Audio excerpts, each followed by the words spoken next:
Semangat pagi, kawan-kawan pecinta ikan koi. Pada kesempatan ini kami ingin berbagi pengalaman bagaimana kita mengadakan pengobatan massal ikan koi satu kolam. Karena ikan kami mengalami sakit kutuan semuanya 21 ekor. Kemudian ada yang luka-luka jamur, ada yang luka-luka atau borok gitu ya. Itu akibat gesekan-gesekan. Nah, tahapan yang kami lakukan pertama, karena kolam kami ada fasilitas air terjunnya, ini air terjunnya kita matikan terlebih dahulu. Setelah air terjunnya sudah kita matikan, langkah selanjutnya adalah pengurangan volume air kolam dari 100% menjadi kurang lebih 50%. Di mana kolam kami ini karena dilengkapi dengan koi tower, makanya airnya yang dikuras adalah yang ada di koi towernya. Nah, ini proses pengurasan air di koi tower sedang berlangsung hingga habis bersih. Selanjutnya airnya tinggal yang ada di kolam saja, yang kurang lebih juga volumenya sekitar 60%-an. Kemudian kita menyiapkan obatnya, kita menggunakan dimilin. Ini obat keras dengan dosis kurang lebih 1 gramnya untuk 1 ton air. Ini insya Allah manjur sekali untuk kutunya, untuk kutu dan beberapa penyakit yang lainnya, khususnya kutu. Selanjutnya adalah melasid green. Ini kami peruntukkan untuk menyembuhkan luka-luka jamurnya, khususnya luka jamur dan luka-luka yang lainnya, tapi khususnya ke arah jamur. Nah, ini dengan dosis yang kurang lebih sama seperti yang ada di kemasan, 1 gramnya untuk 1 ton air. Kemudian kita aduk hingga merata, kawan-kawan. Kemudian kita biarkan sesaat, ya beberapa saat, agar betul-betul terjadi homogen di dalam adukan air obat tersebut. Apabila dirasa sudah cukup, kemudian kita tuangkan ke dalam kolamnya. Nah, nanti koinya akan kaget, kawan-kawan, tapi jangan takut, karena airnya menjadi terasa lain gitu ya dari biasanya, karena ada obatnya ini, sehingga koinya cenderung mojok, biasanya begitu. Dia akan mojok di pojokan begitu menghindari obatnya ini. Nah, ini di pojokan kanan, belakang kanan, sisi kanan. Dia mojok ke sana. Nah, ini usahakan obatnya bisa betul tercampur dengan rata ya. Insyaallah.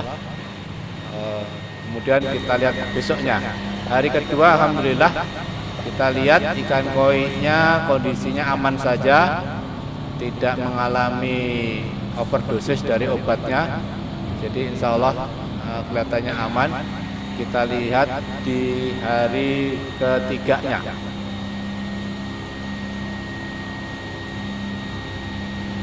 Oh iya, kawan-kawan, ikannya dalam keadaan puasa ya selama pengobatan ini.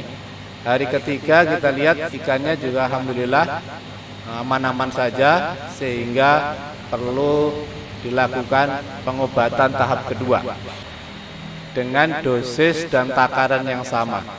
Tetapi dengan terlebih dahulu airnya dikuras dulu, kawan-kawan, di drip ya, di drip 50%. Jadi airnya dikurangi 50%. Dari 50% turunkan ke 25%.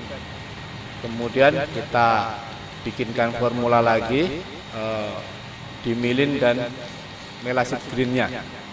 Kita siapkan dulu.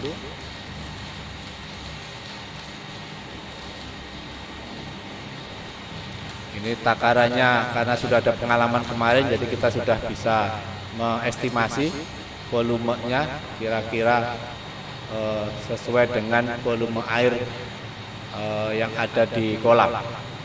Kemudian kita aduk, kawan-kawan ya, betul-betul hingga merata. Kita pastikan.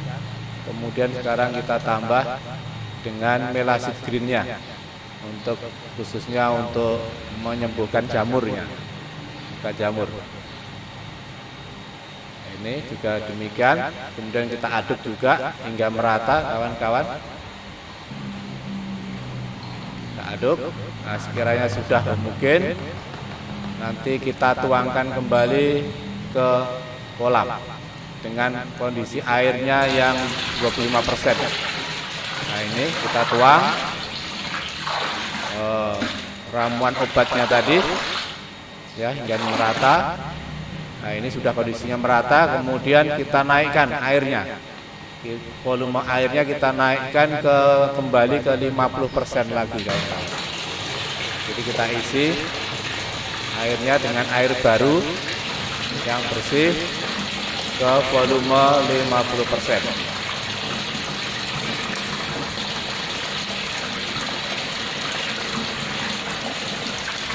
Selanjutnya nanti kita endapkan, kita lihat ke hari keempat. Oh iya, ikannya tetap ya puasa kawan-kawan ya. Selama pengobatan ikannya puasa. Ini hari keempat kita lihat, alhamdulillah ikannya kelihatannya lebih baik, kondisinya, pergerakannya sudah nggak ada flashing, nggak ada gitu ya. Insya Allah lebih baik. Kutunya sudah mulai ini. Cuman kelihatannya yang ikan jamuran masih ada, jadi kelihatannya perlu tahapan selanjutnya. Kemudian kita lihat hari berikutnya, hari kelima, itu kita lihat kondisinya juga sudah lebih baik. Lihat dari pergerakannya ikannya juga sudah bagus, gitu ya. Cuman sayangnya yang jamuran itu masih nampak, itu masih belum, sama yang luka itu juga masih ada. Sehingga perlu ada pengobatan tahap ketiga untuk hari ke-6 ini kelihatannya. Jadi untuk besoknya kelihatannya perlu ada pengobatan kembali. Nah, pada hari 6 kita lihat volume airnya kita kembali turunkan lagi kawan-kawan ke 25%. Ini untuk mempercepat kawan-kawan pengurangan airnya, kami timba airnya supaya lebih cepat begitu menuju ke volume 25%. Nah, ini kita bantu timba dari pompanya, pompa drainasenya. Jadi kita bantu. Nah, akhirnya sekarang udah kembali ke 25 lagi. Kemudian kita kasih obat tahap ketiga. Kita tahap obat ketiga baik dimilin maupun mefedrin dengan takaran yang sama dengan yang pertama maupun yang kedua. Jadi ini kita berikan dalam kondisi air yang 25%. Kemudian sesaat kita memungkinkan ya obatnya di dalam kolam itu betul-betul supaya merata. Harapannya betul-betul bisa menyembuhkan ikan yang ada di kolam tersebut sebanyak 21 ekor. Nah, ini alhamdulillah sudah mungkin. Kemudian airnya kita naikkan lagi kawan-kawan. Airnya kita naikkan ke 50% kembali. Jadi di dalam pengobatan ini volume air kira-kira sekitar 50% dari volume normalnya. Jadi ini di drip 50% dari 50%, jadi dari diturunkan 25 kemudian naikkan lagi ke 50. Ini kita naikkan lagi airnya ke 50% dengan menambahkan air baru, dan ini rasanya sudah cukup. Nah, kemudian kita lihat perkembangannya pada hari besoknya. Hari ke-7 nanti kita lihat seperti apa keadaannya. Oh ya, sebelum, jangan lupa selama pengobatan kadang-kadang karena ini ikannya mengalami kesakitan mungkin ya, karena diobati gak nyaman, kadang-kadang kemungkinan meloncat. Untuk itu perlu ada pengamannya, jaring pengaman ya di bagian atas ya. Ini alhamdulillah hari ke-7 kita lihat lagi ikannya sudah bagus, renangnya juga sudah tenang, kondisinya sudah bagus, alhamdulillah. Kelihatannya ada kemajuan, yang jamuran juga sudah mulai berkurang. Kita lihat hari ke-8-nya nanti seperti apa. Alhamdulillah hari ke-8 juga demikian. Kelihatannya juga lebih bagus keadaannya.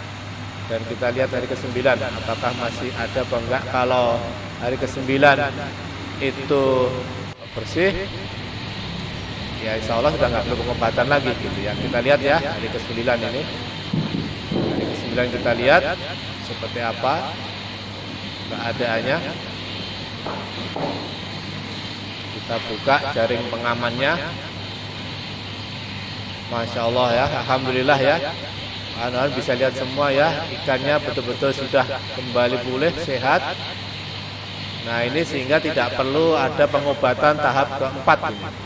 Tapi kalau misalkan sekiranya ikannya sebetulnya ini masih ada yang sakit, itu hari ke-9 ini pengobatan tahap ke-4-nya. Tetapi karena ini sudah keadaannya sehat semua, tampaknya juga sehat, perdagangan tenang, makanya hari ke-9 ini kita akhiri ya pengobatannya. Kita akhiri, makanya puasanya kita ambil. Dari hari ke-9 ikannya sudah selesai pengobatannya. Kemudian airnya kita drip lagi kawan ya. Kita drip lagi, kita kurangi lagi hingga ke 25%. Supaya kuman-kuman yang mati atau kutu-kutu yang mati atau jamur yang mati itu bisa ikut terkuras ya. Kemudian dikurangi 25%, itu kemudian nanti kita isi ke 100% ya, kita isi ke 100%. Dari 25% jadi sisa airnya tinggal 20%. Kemudian kita isi air baru full ke arah 100%.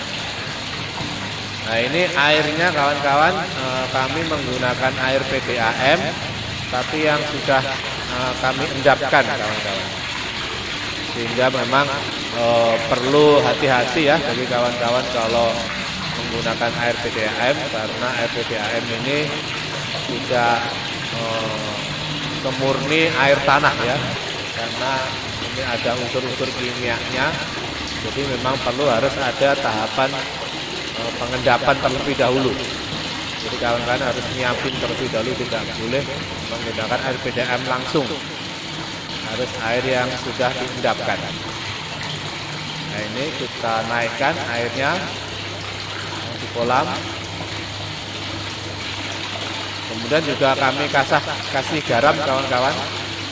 Kita kasih garam ikan agar membantu proses pernapasannya daripada ikan tersebut ya.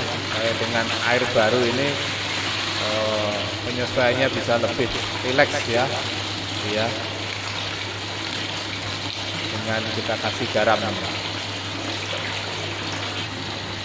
Kemudian kita teruskan pengisiannya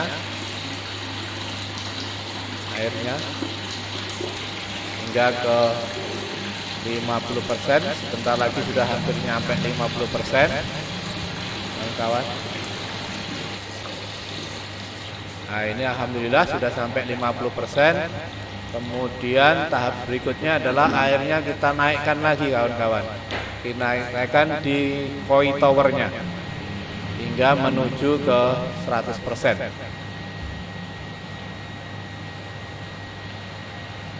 Nah ini penampakan setelah koi tower sudah kita isi kawan-kawan, full air 100%. Ini kemudian juga akan kita kasih garam kawan-kawan ya, karena ada penambahan ya, penambahan volume air di koi tower. Ini cukup besar volumenya karena kolam kami ukurannya 150 dikali 70 dan tingginya 70 juga koi tower kami ini. Jadi volumenya cukup besar. Nah ini kita tambah garam ikannya karena volume airnya juga tadi bertambah ya. Supaya ikannya agak rileks di dalam adaptasi dengan air barunya, khususnya apalagi ini air PDAM ini kawan-kawan. Ya alhamdulillah kita lihat ya seperti apa respon daripada ikan koi kita setelah pengobatan 9 hari kawan-kawan. Apakah kita lihat dia kembali lagi bermain-main di koi towernya atau tidak? Untuk selanjutnya supaya lebih bagus ekosistem yang ada di sana, itu air terjunnya mulai kita aktifkan kembali. Jadi air terjunnya kita aktifkan kembali supaya untuk nambah DO juga, kandungan oksigennya, kandungan oksigen yang ada di kolam koi kita. Nah, ini alhamdulillah air terjunnya sudah aktif kembali setelah 9 hari stop gitu ya. Nah, ini ikannya sudah mulai senang lagi, mulai naik lagi kawan-kawan. Ikannya naik lagi di koi towernya. Nah, dia melihat ke arah belakang, ke arah air terjun ya. Ini mungkin dia mengira di situ ada makanan ini. Jadi dia melihat karena udah lapar ya selama 9 hari dia nggak makan itu. Kasihan juga sebetulnya sih, tapi ya demi kesehatannya ya terpaksa kita puasakan terlebih dahulu lah. Kita puasakan darurat dulu, setelah itu akan normal kembali, akan makan normal kembali. Nah, ini dia naik ke atas dan kita coba ya, kita kasih makan ya untuk yang pertama kalinya. Kita kasih makan di koi towernya, kita kasih pelet ya. Pelet kesukaannya dia. Nah, ini kita coba bagaimana penciumannya dia. Apakah dia mencium makanan enggak? Mestinya mencium ya. Karena 9 hari lapar gitu. Kemudian ada aroma makanan pelet yang dia sukai. Kita lihat responnya seperti apa. Apakah dia mau makan untuk yang pertama kalinya setelah puasa 9 hari. Nah, ini dia. Ternyata dimulai. Nah, alhamdulillah ya, dia makan ini. Dia buka puasa ini kawan-kawan. Hatinya buka puasa ini. Buka puasa hari pertama setelah 9 hari berpuasa. Nah, semoga aja yang lainnya juga ikuti. Wah, iya ini juga ikut makan juga. Nah, alhamdulillah. Jadi insya Allah kawan ya, dari sini terbukti bahwa ikannya betul-betul kembali sehat. Nah, karena dia mau makan ya, mau makan kembali dengan peletnya itu. Dan dia memang suka kawan-kawan koi kami ini bermain-mainnya di koi tower. Gitu. Jadi kalau di kolam di dasarnya kan dindingnya itu hitam ya, sehingga dia ngeliatnya gelap begitu. Tapi kalau di koi tower ini dia bisa ngeliat sekeliling tuh, sekeliling kolamnya. Bahkan juga bisa melihat kita ini. Jadi yang rawat ini bisa dilihat sama dia gitu. Atau pemiliknya juga dilihat ini siapa nih pemilik itu ini gitu ya. Dia ngeliat gitu. Nah, ini dia bermain-main di koi towernya. Nah, itu ikannya melihat ke kita. Nah, ikan yang lihat, nah, bisa ngeliat kita ya. Alhamdulillah kawan-kawan ya, tampak cantik ikannya, sehat, pergerakannya juga bagus, tenang. Nah, makan lahap ya hari pertama setelah puasa 9 hari. Masya Allah, alhamdulillah ya. Nah, ini dia mau makan, sedang yang lain masih belum tahu ada makanan di atas. Nah, ini juga makan demikian. Nah, ini alhamdulillah kawan-kawan, hari ke-10 airnya sudah jernih ya. Jadi kalau tadi karena kita pakai RPDAM perlu difilterisasi. Setelah 1 hari proses filterisasi, alhamdulillah airnya sudah jernih sehingga koi juga tampak terbang ya. Ikannya seolah-olah kayak terbang kawan-kawan. Tidak lagi di kolam tapi tampak terbang dia, terbang di koi towernya. Ini filter kami juga filter yang alhamdulillah juga teruji dengan baik ya. Nah, ini demikian kawan-kawan yang bisa kami sharekan tentang pengobatan massal ikan koi satu kolam dari Salami Channel, indahnya berbagi. Terima kasih.